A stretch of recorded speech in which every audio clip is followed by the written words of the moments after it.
We had just moved into a little ranch house in the suburbs. Storybook neighborhood, quiet, friendly neighbors, picket fences, the whole 9 yards.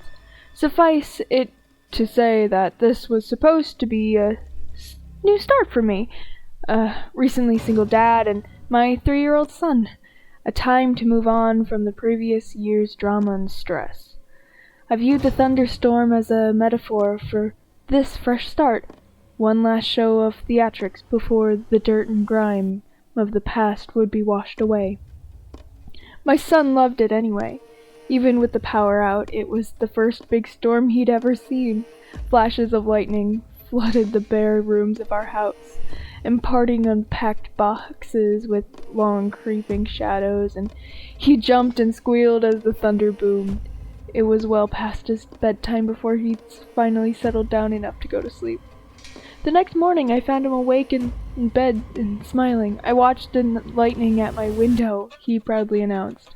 A few mornings later he told me the same thing. "You're silly," I said. "It didn't storm last night. You were only dreaming." Oh. He seemed somewhat disheartened. I ruffled his hair and told him not to worry. There should be another storm soon. Then it became a pattern.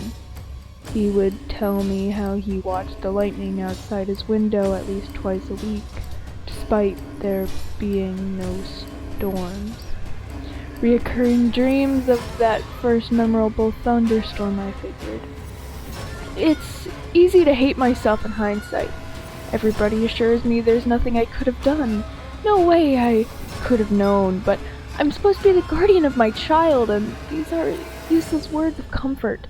I constantly relived that morning, making my coffee, pouring milk over my cereal, and picking up the newspaper to read about the pedophile local authorities had just arrested. It was front page stuff. Apparently this guy would select a young target, usually a boy, stake out their house for a while, and take flash photos of them through their window while they slept. Sometimes he did more. My stomach sank as the connection was made. At the time it was merely something from a child's imagination. In retrospect, it is the scariest thing I've ever heard. About a week before the predator was caught, my son came up to me in his pajamas. "Guess what?" he asked. "What?" "No more lightning at my window." I played along. "Oh, that's nice. It finally died down, huh?" "No! Now it's my closet!" I've yet to see the photos police have collected.